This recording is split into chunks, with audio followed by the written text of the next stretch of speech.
Hey everybody, welcome back to the channel. Got a few things we're going to be going over today.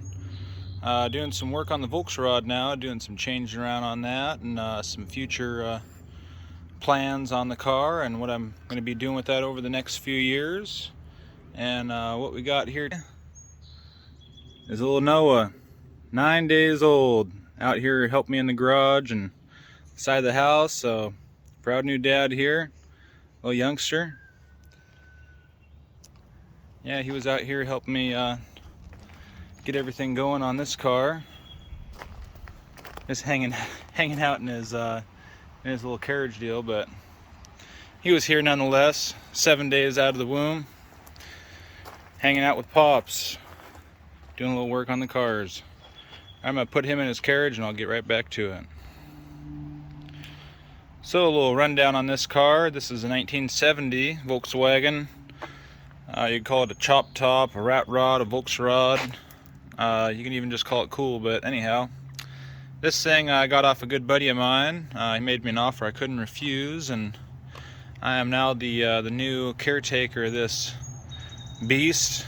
It has a 1914 cc engine in the back, which for those of you that don't know, that's 94 mil pistons, stock stroke crank. And this motor was built by Caddyshack. It came with a dyno sheet with the motor, and I believe it was like 108 horsepower and 116 foot-pounds of torque. Has the Engel 125 cam in it. The Cadrons that are done by Caddyshack, you know, they did the whole motor. And this was before I got the car. The gentleman I got it from, I was doing some work on the car, and I ended up putting that Sidewinder style header on it, the higher output alternator, a new transmission, new CVs, and just kind of going through the car and dialing it in. And other than putting fluids in it and driving it, that's all I've really done. I haven't done much. Oh, I did change the front seats. So it had some really nice seats in it before, and they were heated and all that, but me being 6'5", I could not fit, so I put these seats out of a Toyota Camry in it, and they make it so I can lean it back far enough, plenty of leg room too, but they make it so I can lean the seats back far enough to where I can actually fit in the car. Because as you can see how the chop is, it's kind of nose down in the front. I'll give you an inside perspective. So, when I was sitting in the car before, if I had my back all the way up against the backrest, my head was up against the roof here. And if I was just to look straight, like right here, my phone is basically right in front of my eyes, kind of like a pair of goggles. So that is my vision outside of the car. And with the nice Volkswagen seats that were in it, if I was just sitting straight, that's where my head would be. That's where my eyes would be seeing. So all you'd really see is hood and a little bit of ground. So then I had to pull myself way forward. Let's see if we can get a good of this. I had to be way hunched forward like that in order to drive the car. So I got these seats out of the junkyard, and they fit. One thing I had to do to get this car running was it had, I don't remember who exactly it was from, but anyways, it was like a $200 push button start deal. You'd push it once, it would turn on the ignition, you hold it and it would fire up. Push it again, it would shut off. And it was a cool little unit, but no security, anybody could take your car. Well, it would start, or excuse me, it would crank over, the light would come on this, and it would have no ignition power whatsoever, no key on power. So instead of replacing that with another $200 unit, that's how much they cost. I looked them up for the same model. I went with a simple $14 universal ignition switch from the auto parts store. I'm not going to start it up right now because I don't have any oil in the engine for preparation of what I'm going to be doing to the car. And yeah, so whoever built it, they went, got some street signs for door panels. The backs are pretty cool. And we got some bumps in the back, a couple of subs, some Pioneer door speakers. So yeah, I had to go through this thing a little bit. I still have to retuck all the wiring. It's got a universal wiring harness, and ran some wires up to that ignition switch, which that can get cleaned up later. That's what happens when you don't build the car. You're not in charge of all the wiring. Everything works. I mean, it's a pretty simple rig, but that can definitely get cleaned up. Some cool carved coins that my buddy put on this car. Yeah, some people call it a rat rod, some people call it a Volksrod. I mean, I just call it a Volksrod personally, or a chop top. I'm going to see if I can figure out how to edit. Bon, I know you probably got some good recommendations on video editing, but I'll see if I can. I'll try stopping the video, adding in a picture, and then restarting the video here. But basically, it's a picture of me sitting inside of the car when I first got it, how I had to have my head all cocked forward.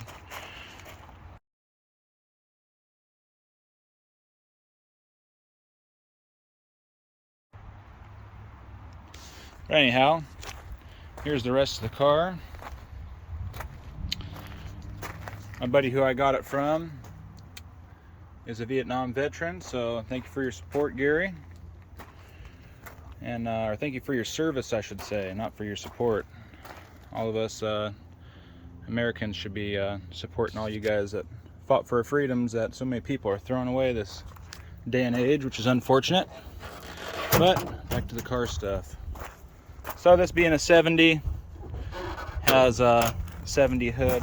I would like to put an earlier front hood on this thing, so that way it actually goes down farther. That's just, little stuff. Some old Ford headlights. I'm going to redo the strap thing a little bit, but it's got a beam extension on it, disc brakes up front, spun aluminum tape. It's tow equipped. So yeah, pretty simple little ride. It's fun. Gets up and going.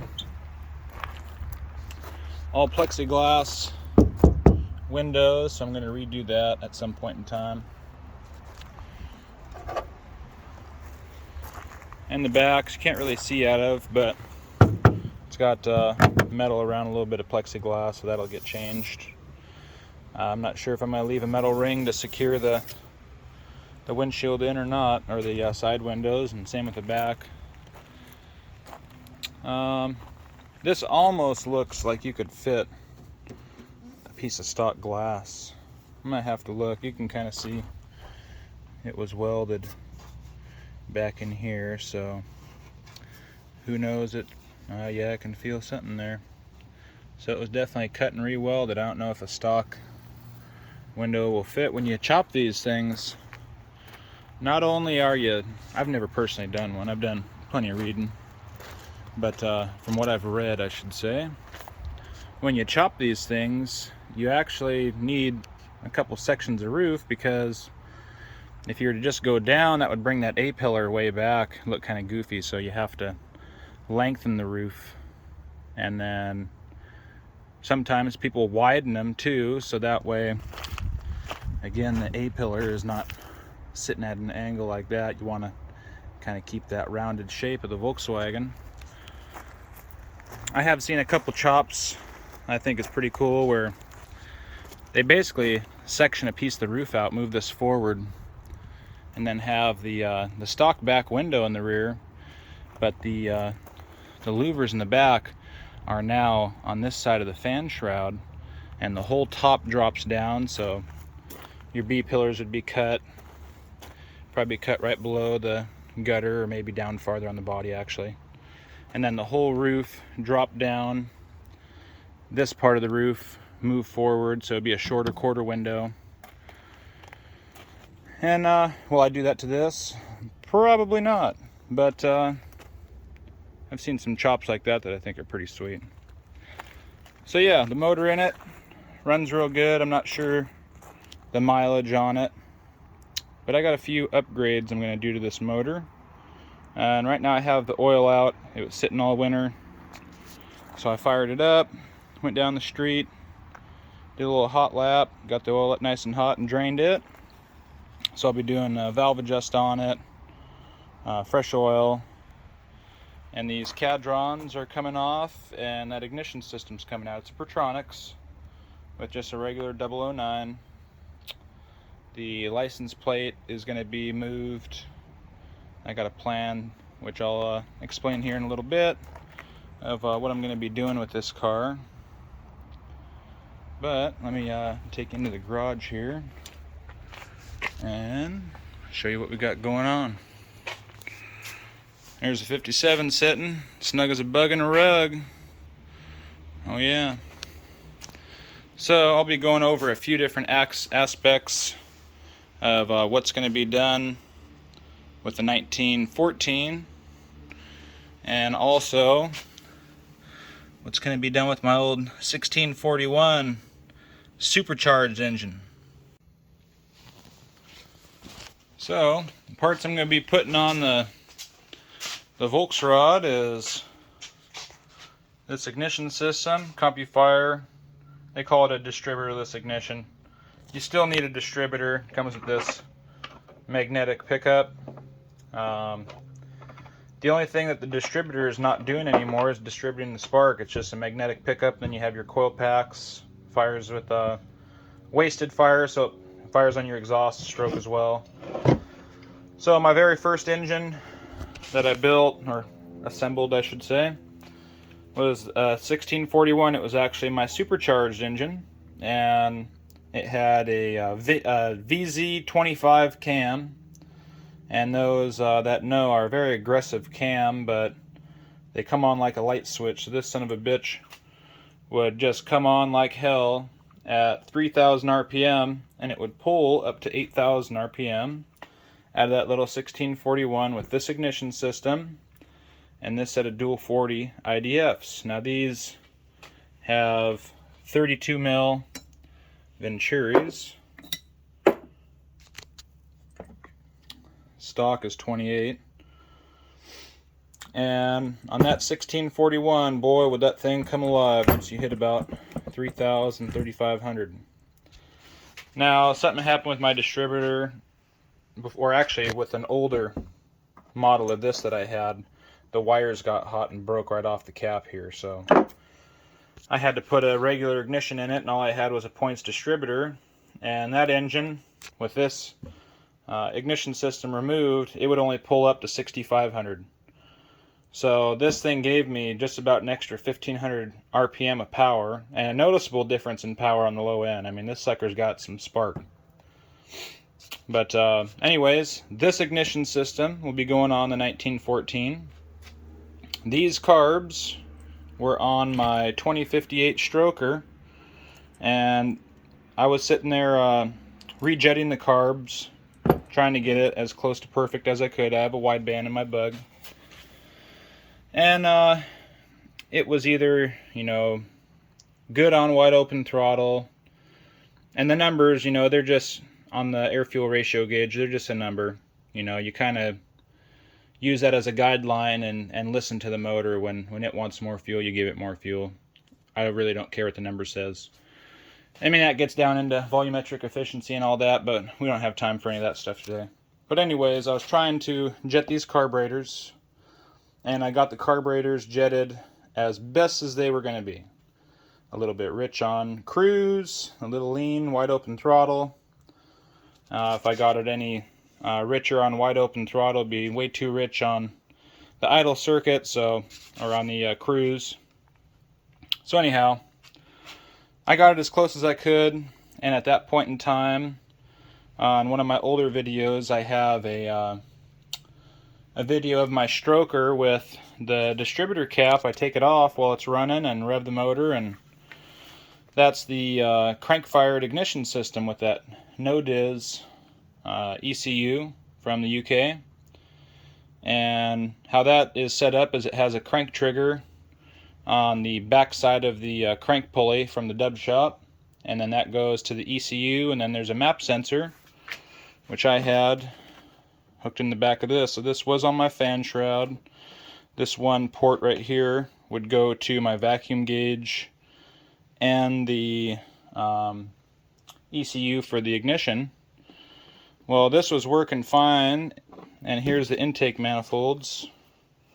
These are the CB Performance reverse, so it puts the carburetors closer to the fan shroud. I put these little ports in them, so that way I could get an average vacuum off of all 4 cylinders with this vacuum tee.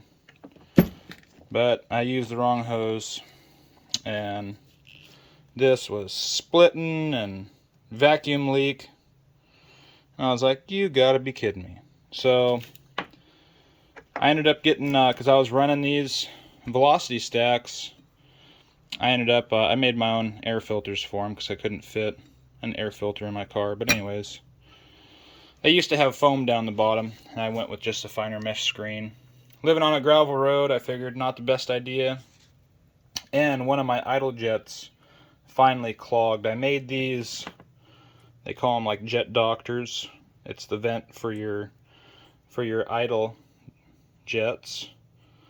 And dirt just pools down in there on stock applications, so I kind of just copied their design with some brake tubing, and dirt finally found its way down and clogged the idle jet. So I was cleaning them. The last one, I lost the O-ring. And yeah, I could find an O-ring, but at the time I was like, you know what, I got that V8 fuel injection, I might as well put that on. So that's when I took all this stuff off, just these items off of the stroker and put the V8 on it. But anyways, I'll be getting another O-ring for the one that's missing, and these I sandblasted. Whoops. And they cleaned up really nice. And this is what I had for a fuel setup. I had this gauge with the T, and that went down to both carburetors, and that line went to this. This is a Malpassi fuel filter and fuel pressure regulator, all built into one, which really worked out nice. So that mechanical pump on that 1914 is putting out about 5 psi, so I can dial it down with this. And it's nice that the barbs are 1/4 inch and 5/16. So from the fuel pump I ran 1/4 inch, and then up here I ran 5/16 off of this T down to the carburetors because they're 5/16 fittings. So that worked out quite well. So these intake manifolds I am not going to put on. I also was running this linkage. I can't remember, CSP? Yeah. CSP made this linkage. It's actually for a set of cadrons, but I ended up making it work with the IDFs. And the main reason I put this linkage on, and they do make a set of these for IDFs, by the way. I just already had this, and I wasn't going to spend the money on another one because these things aren't cheap. But the main reason I put this on the stroker with the IDFs is because I had the engine raise and trying to fit it all with the deck lid. I had to put this linkage on because my Berg linkage would not fit. So I'm also not going to be running these reverse manifolds anymore. I port matched these. I didn't redesign the port, I just matched the ports on that stroker.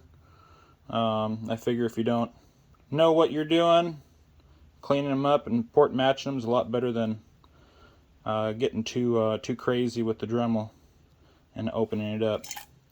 And that sucker ran out pretty good.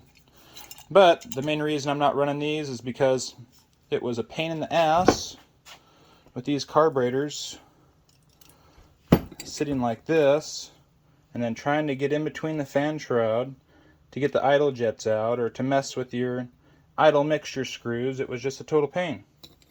And it saved you all of like a ½ inch. So these would be going back on the motor in standard configuration to where I can actually reach everything from the outside, because let's face it, I got plenty of room in that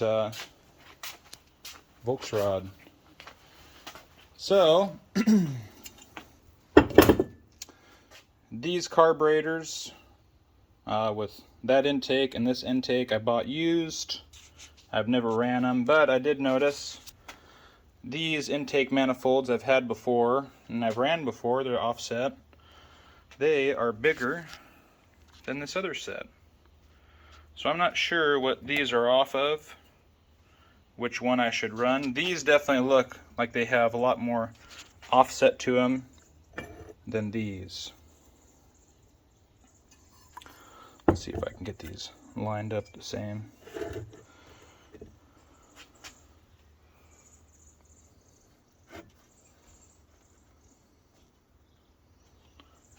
It's pretty close. So there you can see the amount of offset difference. Basically a finger's width. So I'll probably end up running these intakes. They worked well in the past. I'll have to block that out on the bottom, make sure it's flat.